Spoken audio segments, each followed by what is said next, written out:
Il est quelle heure? On parle de quoi? Il est minuit 54.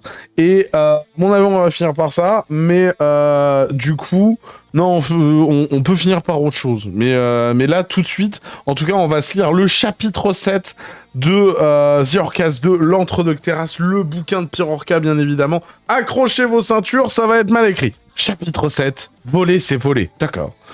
Joe, on va attendre combien de temps comme ça? S'exclama silencieusement Ron. S'exclama silencieusement Ron. Vas-y, ça commence super bien. Encore un peu de patience. Le matelot corsaire qui nous bloque a bientôt fini sa ronde. Il faut qu'il sorte de ces quartiers. Que fout un matelot corsaire dans les quartiers du capitaine? S'interrogea Pavel. C'est une excellente question, répondit Joe. Et j'avoue ne pas trop comprendre non plus. Il s'approche de la fenêtre. Baissez-vous. Le matelot corsaire regarda par la fenêtre. Au loin, il ne vit qu'une navette. Mais avec la hauteur, 2 personnes semblaient être cachées, attendant la bonne occasion pour accoster le navire. Le matelot se mit à murmurer. C'est qui c'est? En position de... Un couteau d'Australia venait de se planter en plein dans son œil. Un coup fut assez sec pour que la lame du couteau puisse traverser tout l'intérieur du crâne. Qu'est-ce que t'as foutu? Bah, il nous avait repéré. Bien joué, Pavel. Écoute pas ce débile de fils de pute. C'est moi le capitaine. Alors, on attend et on écoute mes ordres. Mais t'as pas de bateau, t'es pas capitaine, répliqua Casil. Casil rigola et grimpa à la fenêtre pour pénétrer des quartiers du navire par l'arrière. Les autres ne tardèrent pas à faire de même. Casil balança le cadavre de l'homme par la fenêtre. Une jolie chute libre avant de s'enfoncer dans les tréfonds des mers. Le cadavre était nu. Quoi? Pourquoi cette précision là maintenant? Pavel avait de bons réflexes. Pavel, rappelez-vous, c'est un des 3 mercenaires qu'ils ont engagés. Les gosses, du coup. Va allumer le moteur. Ces fils de chiens ont buté un de mes camarades. Le commercial du port se leva et rejoignit le milieu de la navette où se trouvait le tableau de bord pour le piloter. Mais étrangement, le moteur prenait beaucoup de temps pour démarrer. Mais qu'est-ce que tu fous? Bah, je paramètre la navette. Quoi? Le commercial du port recula petit à petit de la navette jusqu'à atteindre le bord arrière. C'est moi qui l'ai construite, cette navette, avec Madame Clark. Elle ne servira pas à faire du mal à d'autres enfants. Je veux pouvoir la regarder en face, me regarder en face. Alors, plus jamais. Tu crois que j'en ai quelque chose à foutre de tes états d'âme? L'homme de John se leva et courut vers l'arrière de la navette. Mais quelque chose interrompit son sprint. Un son provenant du milieu de la navette. Un son du tableau de bord, pour être exact. Plus personne n'en a que faire de moi. Le commercial du port se laissa tomber en arrière, dans l'eau. Il ne nageait pas et se laissa tout simplement couler. Non! Cria le participant. Il tentait d'interagir avec le système électronique de la navette, mais il était déjà trop tard. L'explosion fut telle que le navire Apocrate fut secoué. C'était quoi ça? Demanda le capitaine Apocrate. J'en sais rien, capitaine. Bah, c'était pas moi. Eh ben, va voir, imbécile. À l'arrière du navire, dans les quartiers, Berlioz devait observer l'arrière du navire. C'est qui Berlioz? C'est pas un des Aristochats? Mais c'est la première fois qu'on voit le nom, non? Hein? Ouais. Déjà que de base, avec les noms qu'on recroise, on n'y comprend que dalle. Et alors s'il commence à nous en rajouter des nouveaux, on va pas sortir du sable, hein. Bon, de suite, capitaine. Un matelot, putain, c'est l'appel du lit, quoi. Un matelot Apocrate marcha le long du navire, en direction des quartiers du navire. C'était quoi, ça? S'exclama Ron. Je crois que c'est le cadavre du corsaire, non? Mais ça explose pas au contact de l'eau, un humain, connard, corrigea Miguel. Ah, c'était l'éclair que j'ai entendu. Ok, d'accord, très bien. Chut, quelqu'un arrive. Berlioz, tout va bien? Tu as entendu l'explosion? Un mec arrive, chuchota Pavel. J'ai entendu, connard, cria silencieusement Miguel. Il crie de manière silencieuse. Miguel, habille-toi en corsaire. Putain, c'est un Pokémon. Quoi? Gros bip. Je t'emmerde, toi et toute ta famille. Miguel, t'es le plus grand de nous. T'es le seul qui peut les mettre, négocia Pavel. Ça va, bande de cons. Berlioz? Le matelot Apocrate ne fut qu'à quelques pas des quartiers, mais la porte s'ouvrit devant lui. Ok, chuchota Joe, observant la scène avec les autres. Écoutez-moi, selon comment l'infiltration réussit, on improvisera un plan en fonction. Oh, putain, c'était branque. Miguel, dans ses habits de corsaire, hésita un instant devant le matelot qui se tenant devant lui. Ah, Berlioz, tu foutais quoi? T'as entendu l'explosion? Bah, ça venait de quoi, ça? Alors, écoute-moi bien, gros fils de pute. Eh putain, murmura Joe. L'Apocrate ne perdit pas de temps et dégaina son sabre, prêt à engager le combat. T'es qui, beau? Pavel. Putain, c'est super bien écrit. Pavel, Casil et le reste du crew sortirent, eux aussi prêts à se battre. Capitaine, c'est les 3 barbes. Mais qu'est-ce que c'est que cette merde? Capitaine, ils sont 5 les 3 barbes, beau. Alors, visiblement, il écrit beau à chaque fois quand c'est ce perso qui parle. Le matelot Apocrate ne comprenait pas la situation, lui qui devait affronter une horde de pirates sanguinaires, barbus sans pitié. Capitaine, ils se sont rasés pour passer inaperçus. Mais tu vas fermer ta gueule, Jonathan. Et vous, là, vous êtes qui? Joe prit la parole. C'était son moment, le moment de faire ses preuves. Je suis Joe le pirate, et ceci est mon équipage. Si vous nous laissez le navire, on vous laissera la vie sauve. Quoi? Rectifia Miguel? Mais même pas en rêve, gros fils de pute. Allez bien niquer vos races, je vais vous fracasser vos petites gueules de... Ça pareil, tu vois, la flemme de le lire, tu vois, hein, bien évidemment. Mais putain, Miguel, on peut pas négocier avec toi, tu ruines tout. Allez vous faire foutre, je sais pas qui vous êtes, mais vous êtes sur un navire Apocrate, bande de merdeux. Putain, alors là, c'est vraiment du dialogue de qualité, hein. Quoi? Un navire Apocrate? Ah pardon, attendez un instant. Les gars, on s'est trompé de navire, putain, on est débiles, hein? C'est un navire qui attend à 20h à la baie des Castors, c'est quoi ton problème? S'exprime Pavel. On devait débarquer sur un navire italien, pas Apocrate. Excusez-nous, monsieur le capitaine Apocrate, on s'est trompé de cible. Jonathan, tue-les. Super. Pavel dégaina son sabre, plus long qu'un couteau d'Astralia, plus long que le sabre du pirate qui lui faisait face, un sabre de mercenaire. Ok, Pavel, tu t'occupes de lui. Ron, il va falloir que t'affrontes le capitaine. C'est toi le plus fort de nous et le plus agile. Casil, et le plus agile. Casil et Miguel, vous allez devoir aider Pavel à affronter tous les Apocrates. Et toi, Joe? Joe regarda le sommet du mât, une vue panoramique qui donnerait la visibilité sur l'intégralité du navire afin de superviser les assauts. Mais moi, je vais sur le mât. Une guerre commença. Pavel maîtrisait son sabre à la perfection. Son agilité lui permettait d'esquiver de nombreuses fois les coups de son adversaire et de répliquer aussitôt. Casil et Miguel étaient eux étaient beaucoup plus traditionnels. Casil sortit son pistolet d'Astralia, tandis que Miguel finissait les Apocrates blessés. Quoi? Comment ça, il les finissait? À grands coups de pied dans la gueule. Ça va, tout va bien, tout va bien. La fin de la phrase, ça allait. Les écrasements de tête au sol, c'était sa marque de fabrique. Joe grimpait le mât comme un vrai Capumink. Attendez 2 secondes, mais bonjour. Voilà. Qu'est-ce qu'un Capumink? Pokémon avec un K rajouté à la fin. L'équivalent des singes de votre monde, boule poilue munie de courtes jambes et de courts bras ainsi que d'une longue queue. Cette espèce s'est vue être génocidée lors de la 3e ère. Il n'en reste qu'un seul dans The Orcas dès la 4e ère. Ok, c'est bien un Pokémon. Il y a des SCP et des Pokémon. Donc... Ouais.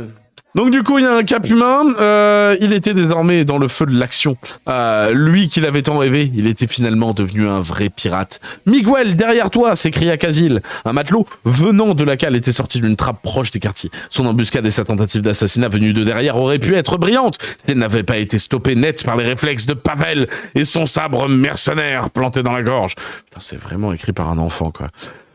Putain, mais quelle bande d'incapables! Perdre contre des gosses, préparez-moi le canon Gatling! Ah, mais c'est vraiment un scénario de Pokémon où il y a un gamin de 10 ans qui va démanteler une mafia, quoi. 2 matelots proches du capitaine activèrent un levier. Un canon sorti du sol du navire devant le capitaine. Armez la Gatling! On est dans les Transformers. Les matelots de part et d'autre du canon s'occupaient désormais de tourner des manivelles afin d'actionner de longs éventails de fer. Ceux-ci projetaient de l'air en grande quantité dans des fentes positionnées sur les côtés du canon, lui permettant de se charger en air. Une fois le chargement effectué, on s'en branle, putain! Une fois le chargement effectué, après y avoir déposé la dose d'air voulu, le canon Gatling n'avait plus qu'à être actionné pour envoyer une puissante charge. Putain, mais dis-moi, t'es en train d'écrire un bouquin ou t'es en train de me vendre ton putain de canon?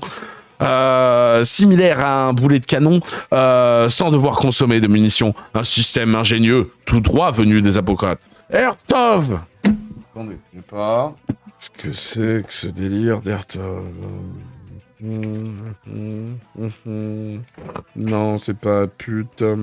Alors, Ertov, langage Apocrate, cri de guerre. Ah, c'est leur gongo, d'accord, très bien. L'ert était l'élément de l'air. Le suffixe off sert à appliquer l'émotion d'une urgence, d'un impératif ou d'un ordre dans la grammaire Apocrate. Dans votre monde, vous utilisez le mot feu. Si l'arme utilisée était dotée d'un élément comme le feu, alors le mot crié aurait été pyrov. Hein.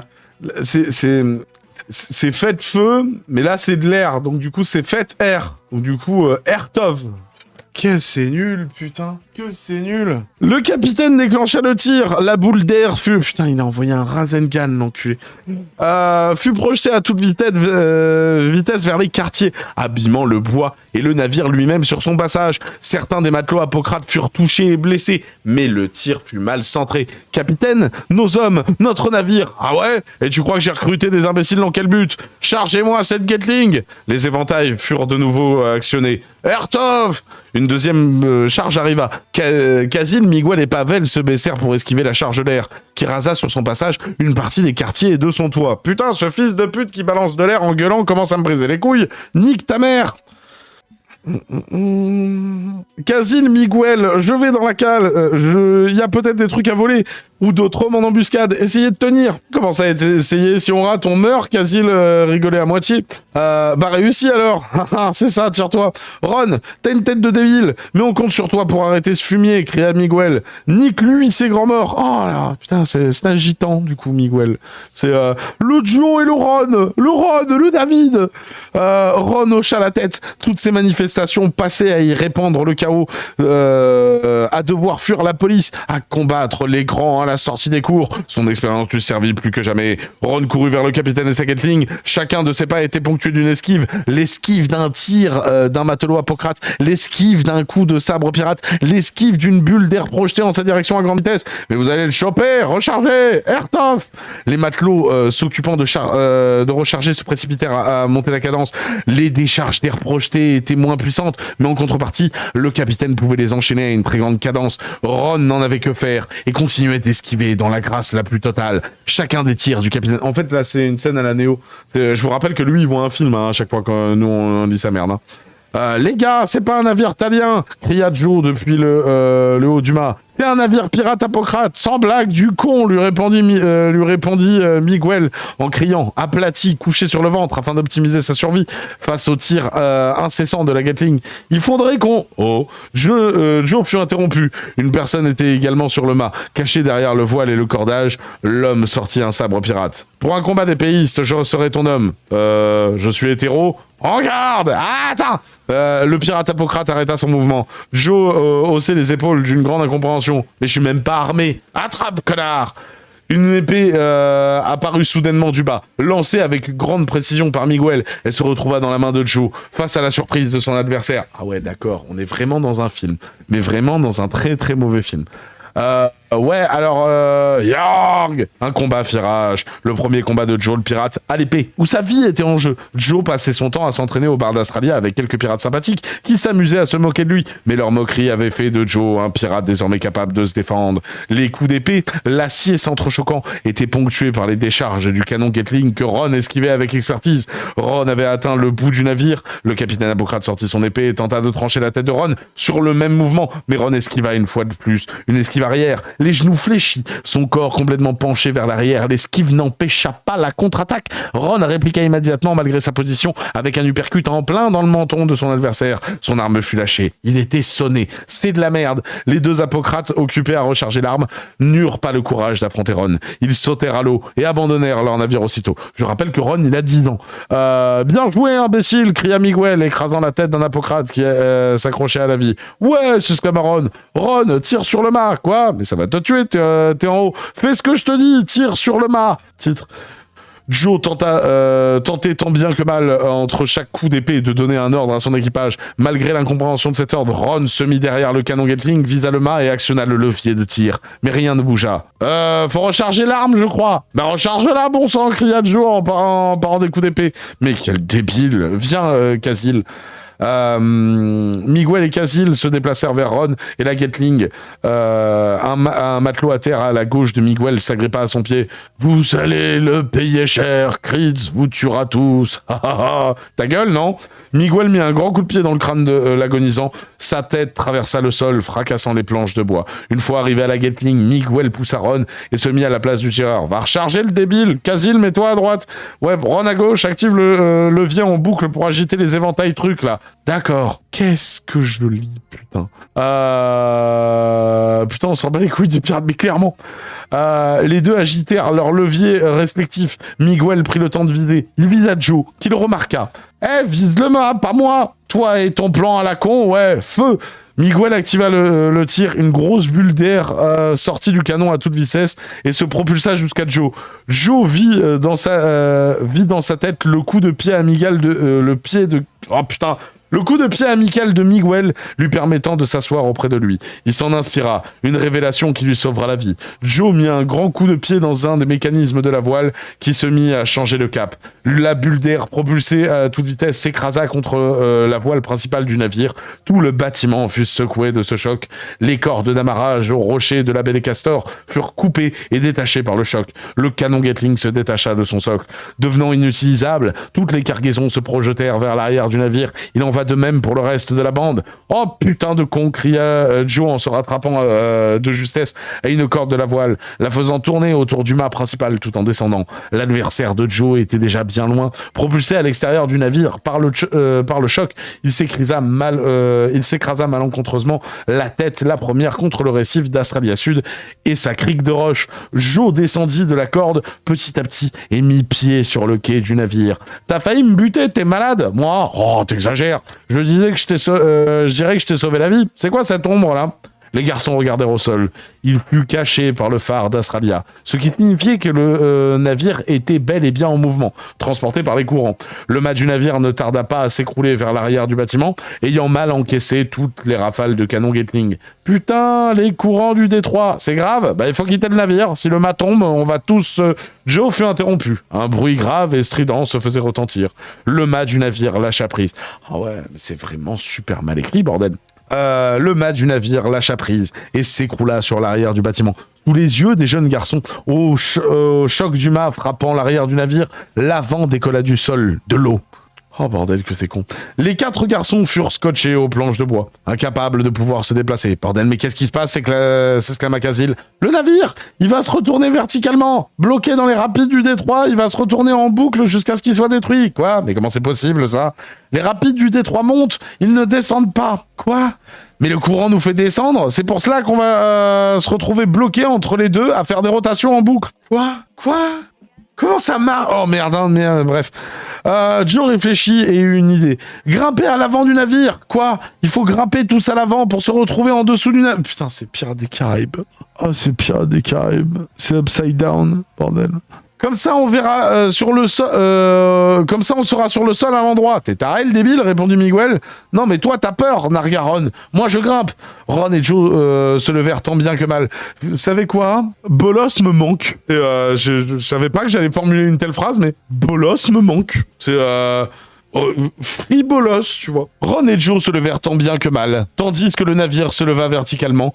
L'arrière du navire fut déjà englouti dans l'eau, bloqué entre les courants l'entraînant vers le bas et les rapides du détroit l'entraînant vers le haut. Bloqué entre deux courants, le navire allait basculer encore et encore jusqu'à ce qu'il se détruise au fil des chocs. Les deux amis s'agrippèrent aux moindres éléments afin de gagner la tête du navire. Les 2 autres compagnons firent de même. « Attendez, où est votre ami là, Pavel ?» se demanda Joe. Dans la merde, bouge-toi le cul à grimper. Pardon, attends quoi?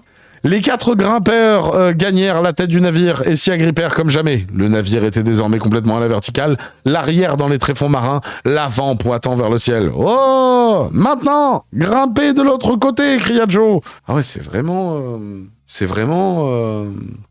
Pirates des Caraïbes. On peut revenir au récit principal, Johan et Alice. Non, mais là, c'est perdu, là. La fondation SCP, mes couilles et tout, tu veux. J'ai l'impression que c'est un recueil de plein de petites nouvelles dans le même monde, tu vois. Puis ça s'en bat les couilles, tu vois. Miguel est tellement infect que je pensais que c'était Bolos. Eh bien non. Non. Oh, ah non, ça on l'a dit.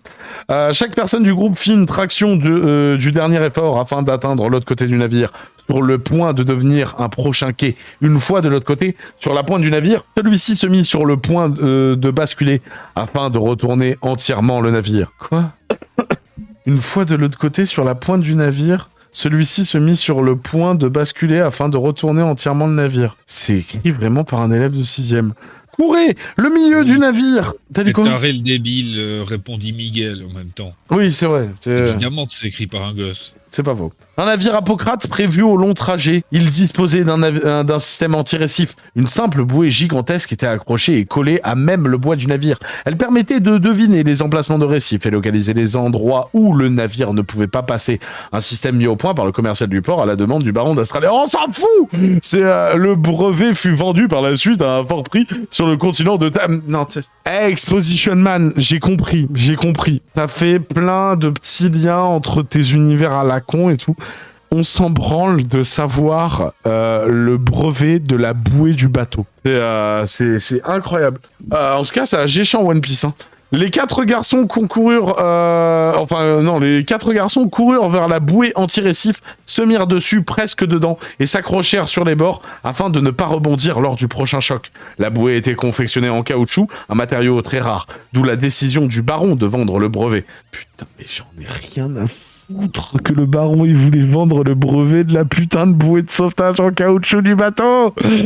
Ah là là là là là là là. C'est pas possible. La conception d'un tel système nécessitait trop de ressources rares. Mais il continue en plus. Ça finit par devenir imbitable. Ah oui, bah écoute, hein, c'est pas moi. Hein, moi, je te lis le truc. Hein. Le navire frappa une nouvelle fois les mers. Cette fois-ci, la tête du navire avait touché l'eau.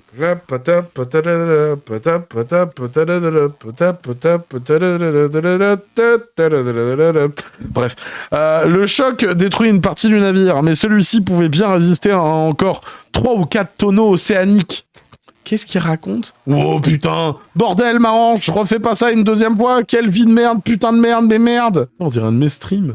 Va falloir pourtant, quoi? Les rapides du détroit étaient plus puissants que le courant océanique. Le navire commença donc de nouveau à basculer. Toujours dans le même sens. La pointe ne tarda pas à se lever. Merde, mais merde! Putain de merde! Il faut regagner le haut du navire. Et on va faire ça longtemps? Il y a juste à sauter sur les côtés dans l'eau et on est bon. Je connais ça. C'est Prometheus. C'est un mélange subtil entre One Piece, Prometheus et Pirates des Caraïbes. Incroyable. Du coup, non, surtout pas. On est en plein dans les rapides. C'est un coup à t'écraser sur un rocher. Tu vas pas y survivre. Putain, merde, mais merde, bordel de merde. Putain, hey, je crois que Miguel et moi, on partage beaucoup de vocabulaire en commun. On va mourir. John rigola. Quoi? Il faut regagner le quai. Lorsqu'il va à nouveau se retourner, on sera sur le quai. Mais je comprends rien à ce qu'il dit. Putain, c'est ouf. On avisera avec les moyens qui nous restent une fois dessus. Courez! Le groupe lâcha la bouée anti-récif et se mit à courir en direction de la pointe du navire qui commença à se lever. Ils restèrent dessus, malgré son passage à la verticale. Putain, mais qu'est-ce que je suis en train... On est bien d'accord que là, il y a une espèce de situation quantique où il y a une espèce de bateau qui tourne et retourne. Oh putain, comme le chef d'humain. Et là, il y a une bouée qui vient de s'activer, c'est ça. Mais ça symbolise comment? Il se passe quoi dans la vraie vie, là, à ce moment-là, quoi? Upside Down, la chanson, pas le Pixar. De quoi? Ouais, moi, je te parlais de la musique dans Pirates des Caraïbes 3. Sinon, non, je parlais pas de Upside Down de Pixar. Ta gueule, John. Pardon, qu'est-ce qui se passe? William Turner me manque. Vous inquiétez pas, tout va bien se passer. Tac. On en est où? Tombez pas. Super conseil. Merde. Une fois complètement à la verticale, John vit ce qui allait les sauver. Là, les voiles, elles sont toujours là. Sautez avant que le navire se retourne. Quoi? T'as pas vu la hauteur? Pas le temps pour avoir peur. D'accord. Joe fut le premier à sauter, suivi de Ron. Quasi les Miguel se regardèrent, puis firent un léger hochement de la tête et sautèrent à leur tour. C'est la deuxième fois qu'ils font ça. C'est une façon en soi de démarquer les persos et toutes ces conneries. C'est des types d'écriture et tout. C'est même on est face à un écrivain de renom en même temps. La voile principale amortit le choc. À vrai dire, il n'y avait ici aucun choc. Juste une légère glissade pour finir dans la voile. Pourquoi il écrit cette phrase du coup? La voile principale amortit le choc. À vrai dire, il n'y avait ici aucun choc. Donc la voile, elle a amorti une légère glissade pour finir dans la voile. C'est compliqué des fois. Hein. Le navire fit un tonneau supplémentaire et se retourna une fois de plus. Et une fois de plus. Il se remit droit, le quai était levré. Dans la voile, les garçons n'eurent aucun choc. Mais une fois de nouveau droit, ils glissèrent depuis la voile jusqu'au quai pour tomber dessus. Aïe! Bordel de merde! Mais merde, quoi merde! Comment on va faire pour... Joe leva un peu les yeux. Le canon Gatling, il était là, à un goût pile du sol, coincé dans les cordages du mât complètement fracturé. Par chance, le système de recharge à éventail était collé au canon principal, et non au socle. Le canon, on va se propulser avec. Mais quoi? Donc du coup, voilà, il y a quelqu'un qui dit quoi? Et on va mourir. Ron rigola à nouveau.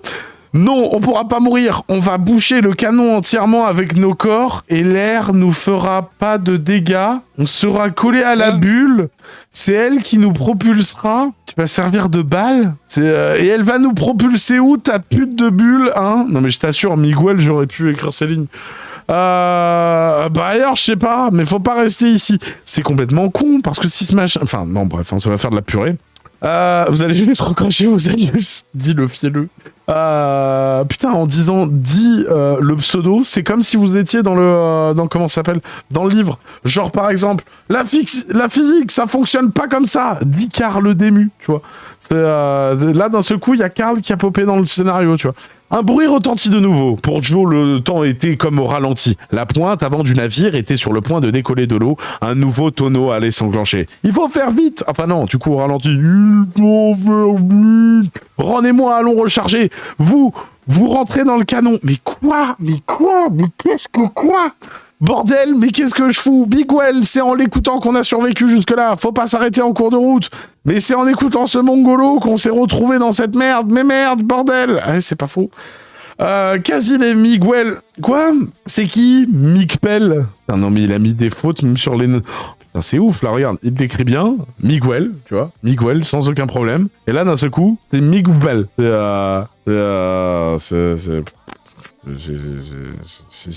Donc du coup, Casil et Miguel, du coup, grimpèrent dans le canon. Par chance, il fut pointé vers le ciel. Ok, Ron, recharge. Ron et Joe se mirent à recharger le plus rapidement possible, sans s'arrêter. Le rechargement prit plusieurs secondes, bien plus de temps que ce qui est nécessaire pour un puissant tir de canon. Ils vont les atomiser, en fait.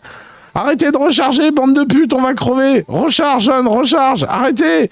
Miguel se mit à donner des grands coups de poing dans l'enceinte du canon. Il se blessa juste la main. Putain, merde, mais merde, quoi, merde. Ok, c'est bon. Ron rentre dans le canon. Ouais, Ron grimpa dans le canon. L'avant du navire se mit à se soulever. Le tonneau n'allait pas tarder. Joe s'apprêta à rentrer dans le canon, mais il ne le fit pas. Il regarda l'avant du navire, de nouveau se lever, pointa vers le ciel. Joe, viens. Attendez, se questionna Casil. C'est qui actionne le système si on est tous dans le canon? Joe sourit et se mit derrière le canon, aux commandes du levier de tir. Une nouvelle fois, le temps était au ralenti. Donc on est bien d'accord que là, Joe, il va tuer tous ses potes. Joe, là, il va tuer tous ses potes, on est bien d'accord. Le code! 5e grand pilier du code pirate. Un capitaine ne quitte jamais son navire. Joe se remémora ce que Casil lui avait dit il y a un moment. T'as pas de navire, alors t'es pas notre capitaine. Un capitaine n'abandonne jamais son navire. Ouais, mais lui, il est dans un film. Joe posa sa main sur le levier. Non, Joe, ne fais pas ça. Laisse-le. Bien fait pour sa gueule à ce petit fils de pute. J'espère que tu crèves. Ah, il y a la cohésion d'équipe, c'est incroyable. Au revoir, camarades. Ce fut un honneur de vous avoir dans mon équipage. L'équipage de Joe le pirate. Joe actionna le le levier. Et du coup, les trois, ils sont morts. Hein. On lit quoi? On lit le livre de Pierre Orca. Tu te démerdes. Joe actionna le levier. Les trois garçons dans le canon furent propulsés à une vitesse hallucinante et ils moururent. Le navire était déjà à la moitié de la verticale. Le canon ne visait plus le ciel, mais était déjà bien dans une diagonale parfaite, en direction de la mer Arctique, celle proche de l'hôpital psychiatrique. Joe récita quelques mots en s'avançant vers le reste du mât, devenu seul, afin d'être toujours debout, toujours vivant, rassurez-vous, alors que le navire était à la verticale. C'est ici, en tant que pirate et capitaine, que finira le grand Joe le pirate. Une larme coula de l'œil de Joe, une larme de bonheur, les bras tendus tel un ange. Son rêve fut réalisé. Le navire fit son dernier tonneau. Le choc fut tel que le navire fut entièrement détruit. Il ne resta même pas une épave, seulement de simples planches de bois. Bon, du coup, il y a Joe qui est mort, visiblement. Et c'est la fin du chapitre 7, hein, du coup. Le prochain chapitre, c'est le commissariat d'Astralia. Pourquoi ça me fait flipper, en fait, comme titre de chapitre? Du coup, voilà. C'était de la merde. C'est-à-dire que là, on a un des personnages principaux qui s'est sacrifié, et genre, je m'en tartine le fion. C'est, ah, pourtant, il a sorti les violons et tout, il y avait des confettis de partout et tout, tu sais. Mais c'était de la merde, hein. C'était de la merde. Sachez qu'on en est à la page 115 sur 430. C'est-à-dire que là, on a fait un quart. Je sais toujours pas quoi en penser. Ça va? Ouais. Vous pouvez leur déjà dire au revoir à YouTube. YouTube, tu peux liker, commenter, t'abonner, partager, goûter les gommes, gens sur qui qu'on se retrouve sur YouTube ou sur Twitch ou sur Spotify ou sur... comment ça s'appelle merde, j'ai oublié. Sur Spreadshirt pour la boutique. Ça avance plus vite que prévu, hein, du coup. Hein. Là, on est au chapitre 8 et tout. Normalement, d'ici 2-3 semaines, on devrait avoir fini hein, avec cette merde. Hein. Comment on passe des pirates aux comico. Isa, est-ce que tu es en train de me demander un chapitre 8 là ce soir, tu vois? Non, je déconne. Comment je fais pour couper cette merde? Le bouton rouge. Et merci bien.